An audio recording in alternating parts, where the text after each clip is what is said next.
Welcome to learn together.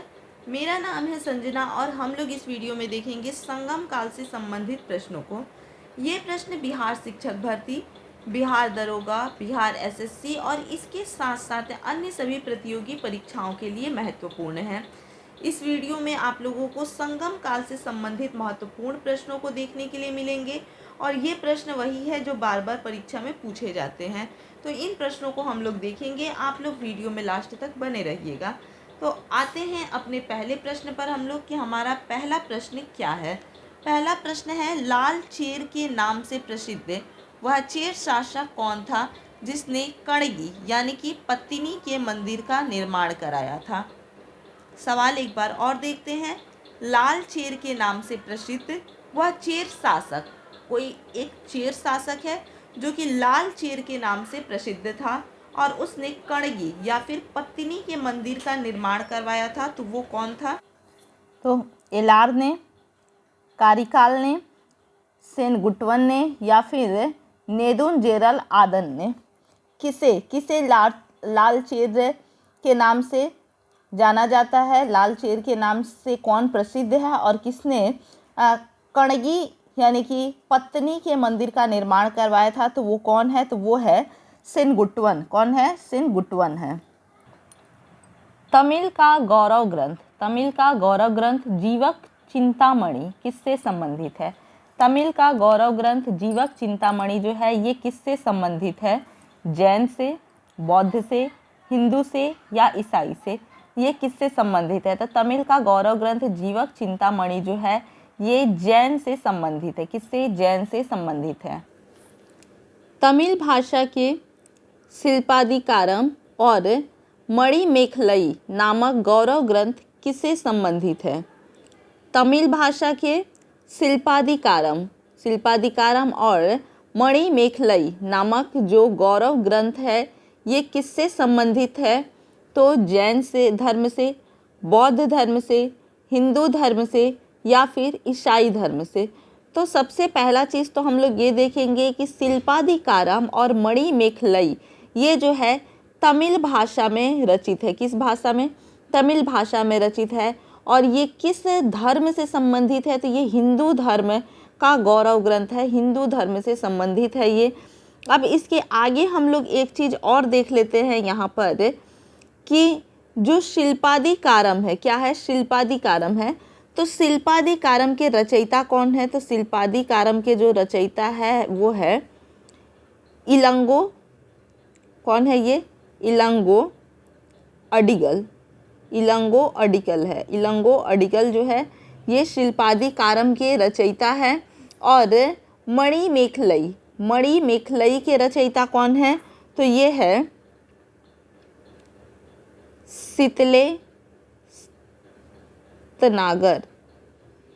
कौन है, शितलेस्त नागर। तो शिल्पाधिकारम के जो रचयिता है वो है इग्लो अडिगल और मणिमेखलई के जो रचयिता है वो है शितलेस्त नागरम। ये शितलेस्त नागर नहीं होगा, शितलेस्त नार होगा, शितलेस्त नार। निम्न में कौन संगम युगीन व्याकरण रचना सर्वाधिक महत्वपूर्ण रचना मानी गई है। कौन सी संगम युगीन व्याकरण रचना है जो कि सर्वाधिक महत्वपूर्ण रचना मानी गई है।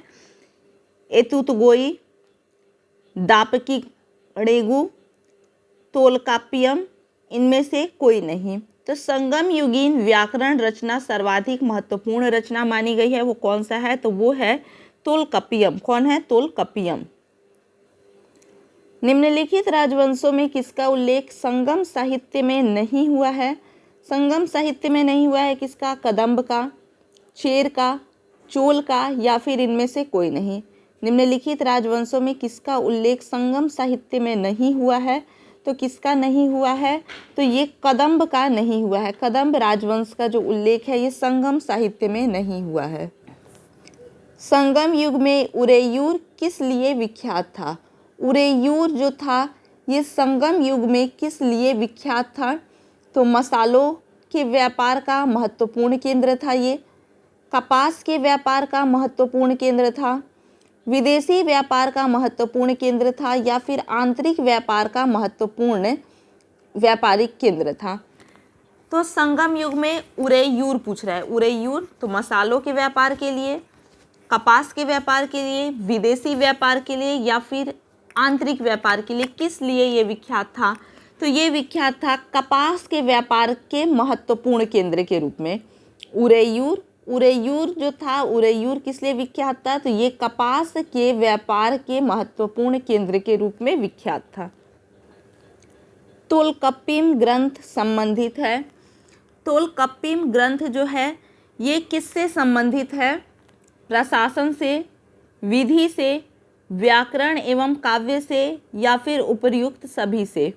तोलकप्पियम ग्रंथ जो है ये संबंधित है किससे? प्रशासन से, विधि से, व्याकरण एवं काव्य से या फिर उपर्युक्त सभी से। तो ये संबंधित है व्याकरण एवं काव्य से। तोलकप्पियम ग्रंथ जो है ये व्याकरण से संबंधित एक ग्रंथ है, साथ ही साथ यह उस समय की राजनीतिक और सामाजिक आर्थिक स्थितियों की जानकारी भी प्रदान करता है। धार्मिक कविताओं का संकलन कूरल किस भाषा में है? क्या पूछ रहा है? कूरल, कूरल जो है ये किस भाषा में है? ग्रीक में है, तमिल में है, तेलुगु में है या फिर पाली में है? धार्मिक कविताओं का संकलन जो है वो कूरल में किया गया है और ये कूरल किस भाषा में है? तो ये तमिल भाषा में है। किस भाषा में? तमिल भाषा में है।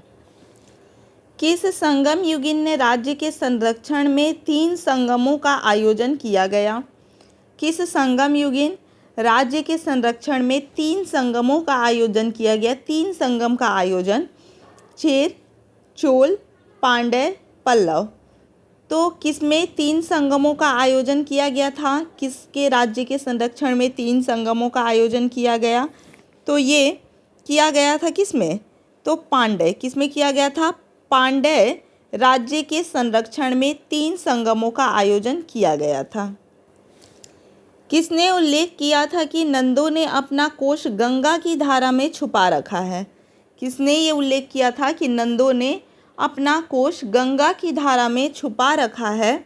तो ये मामूलनार ने, मामूलनार, तोलकप्पियर, तिरुवल्लुवर या फिर नक्कीरर, किसने ये कहा था? किसने उल्लेख किया था? तो ये किया था मामूलनार ने। किसने? मामूलनार ने। कपाटपुरम या अल्वे में संपन्न द्वितीय संगम का एकमात्र शेष ग्रंथ कौन सा है?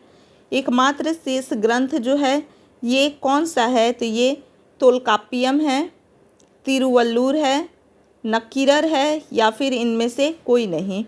कपाटपुरम या अल्वे में संपन्न द्वितीय संगम का एकमात्र शेष ग्रंथ कौन सा है? तो ये तोलकाप्पियम है। कौन है? तोलकाप्पियम। किस ऋषि के बारे में कहा जाता है कि उन्होंने दक्षिण भारत का आर्यकरण किया, उन्हें आर्य बनाया? यह किस ऋषि के बारे में कहा जाता है? तो विश्वामित्र, अगस्त्य, वशिष्ठ, इनमें से कोई नहीं। वो कौन से ऋषि के बारे में कहा जाता है कि उन्होंने दक्षिण भारत का आर्यकरण किया, दक्षिण भारत को आर्य बनाया उन्होंने? तो ये कहा जाता है अगस्त ऋषि को। किसको कहा जाता है? अगस्त ऋषि को। तिरुवल्लुर की रचना कूरल या मुप्पाल को कहा जाता है। तिरुवल्लुर की रचना है कूरल या फिर मुप्पाल। इसे क्या कहा जाता है? तो तमिल भूमि का बाइबल कहा जाता है, तमिल भूमि का महान व्याकरण ग्रंथ कहा जाता है, तमिल भूमि का महान नाटक ग्रंथ कहा जाता है या इनमें से कोई नहीं। तो तिरुवल्लुर की जो रचना है तो इसमें कूरल या फिर मुप्पाल को क्या कहा जाता है? तो इसे तमिल भूमि का बाइबल कहा जाता है। तमिल काव्य का इलियड कहा जाता है। तमिल काव्य का इलियड किसे कहा जाता है? तो तोलकप्पियर को, कूलर को, शिल्पदिकारम को या फिर मणिमेखलई को। किसे कहा जाता है तमिल काव्य का इलियड? तो तमिल काव्य का जो इलियड है ये मणिमेखलई को कहा जाता है। किसे? मणिमेखलई को कहा जाता है। मुजरिस किस राज्य का प्रमुख बंदरगाह था? मुजरिस किस राज्य का प्रमुख बंदरगाह था? चेर का, चोल का, शिल्पदिकारम का या फिर कदम्ब का? मुजरिस किस राज्य का प्रमुख बंदरगाह था? तो ये था कहाँ का? चेर का। चेर का प्रमुख बंदरगाह था ये। किसके संबंध में ये कहावत है? जितनी जमीन में एक हाथी लेट सकता है उतनी जमीन सतवाहन आदमियों का पेट भर सकता है। ठीक है, ये कहावत जो है ये किसके संबंध में कहावत है कि जितनी ज़मीन में एक हाथी लेट सकता है उतनी ज़मीन सातवाहन आदमियों का पेट भर सकता है। तो ये कावेरी डेल्टा, तुंगभद्रा तट के तटवर्ती क्षेत्र, रायचूर दोआब या फिर इनमें से कोई नहीं। तो ये किसके संबंध में कहा गया था? तो ये कावेरी डेल्टा के संबंध में कहा गया था। कावेरी डेल्टा के संबंध में कहा गया था कि जितने ज़मीन में एक हाथी लेट सकता है उतनी ज़मीन सातवाहन आदमियों का पेट भर सकता है। गाय या अन्य वस्तुओं के लिए लड़ते लड़ते मरने वाले वीरों के सम्मान में खड़े किए जाने वाले वीर प्रस्ताव को कहा जाता था। गाय या फिर अन्य वस्तुओं के लिए लड़ते लड़ते मरने वाले वीरों के सम्मान में खड़े किए जाने वाले वीर प्रस्ताव को कहा जाता था। उस वीर प्रस्ताव को क्या कहा जाता था? तो वीरकल या फिर नाडुकुल को उल्गू कडमई क्या कहा जाता था? तो गाय या अन्य वस्तुओं के लिए लड़ते लड़ते मरने वाले वीरों के सम्मान में खड़े किए जाने वाले वीर प्रस्ताव को वीरकल या फिर नाडुकुल कहा जाता था। प्राचीनतम तमिल देवता मुरुगन किस वैदिक देवता के सदृश हैं? प्राचीनतम तमिल देवता है मुरुगन। ये किस वैदिक देवता के सदृश हैं? ब्रह्मा, विष्णु, महेश, स्कंद, कार्तिकेय।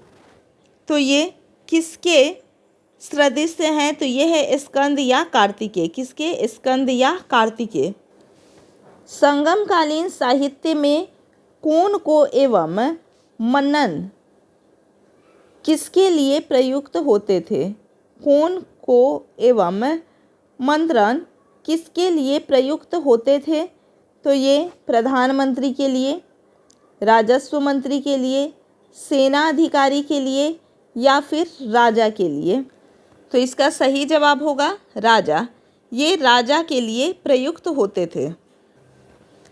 एस्ट्रेबो के अनुसार संगम युग के किस वंश के शासन ने रोमन सम्राट ऑगस्टस के दरबार में 20 ईसा पूर्व के लगभग अपना एक दूत भेजा? एस्ट्रेबो के अनुसार संगम युग के किस वंश के शासक ने रोमन सम्राट ऑगस्टस के दरबार में 20 ईसा पूर्व के लगभग अपना एक दूत भेजा? तो ये पांड्य नरेश, चोल नरेश, चेर नरेश या फिर इनमें से कोई नहीं। तो इसका सही जवाब क्या होगा? इसका सही जवाब होगा पांड्य नरेश। तिरुवल्लुर की रचना कूरल या मुप्पाल को कहा जाता है। कूरल या मुप्पाल को क्या कहा जाता है? तो तमिल भूमि का बाइबल, तमिल भूमि का महान व्याकरण ग्रंथ, तमिल भूमि का महान नाट्य ग्रंथ या फिर इनमें से कोई नहीं। तो ये कहा जाता है तमिल भूमि का बाइबल।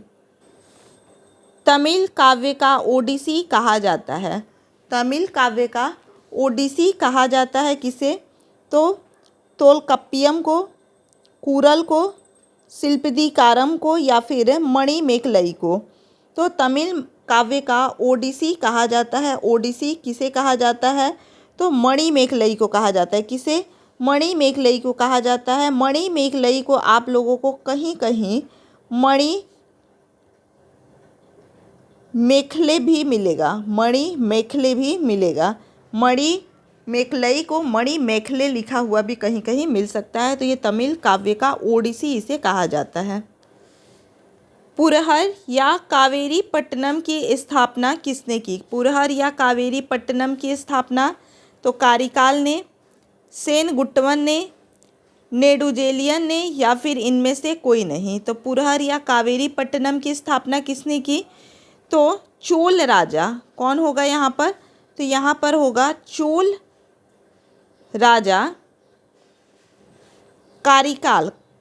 चोल राजा कारिकाल ने पुरहर या कावेरी पट्टनम की रचना की, तो उसने पुरहार की रचना की, पुरहार की स्थापना की और कावेरी नदी के किनारे 160 किलोमीटर के तटबंध का निर्माण किया।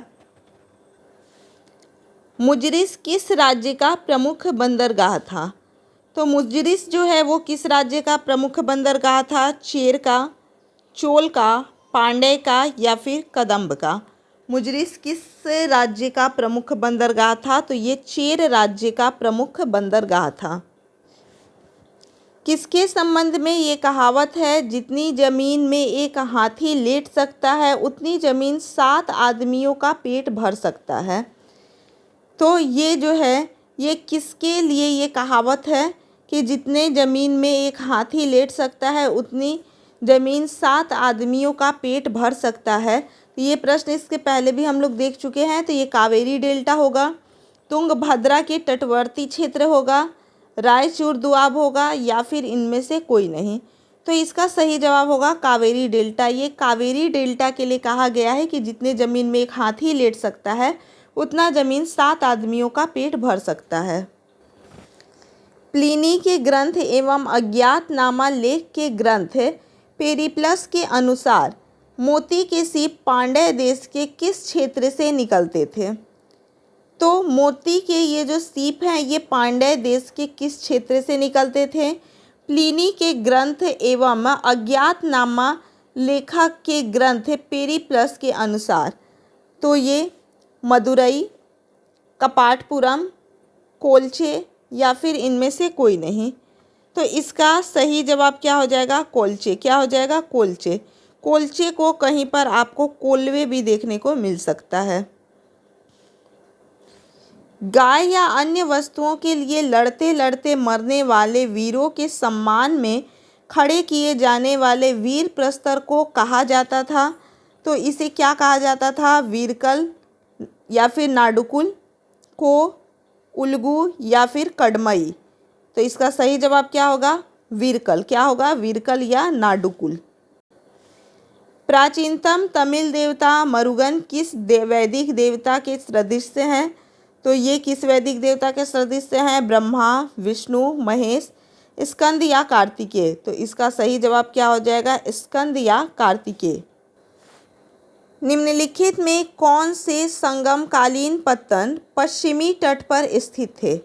कौन से संगमकालीन पत्तन थे जो कि पश्चिमी तट पर स्थित थे?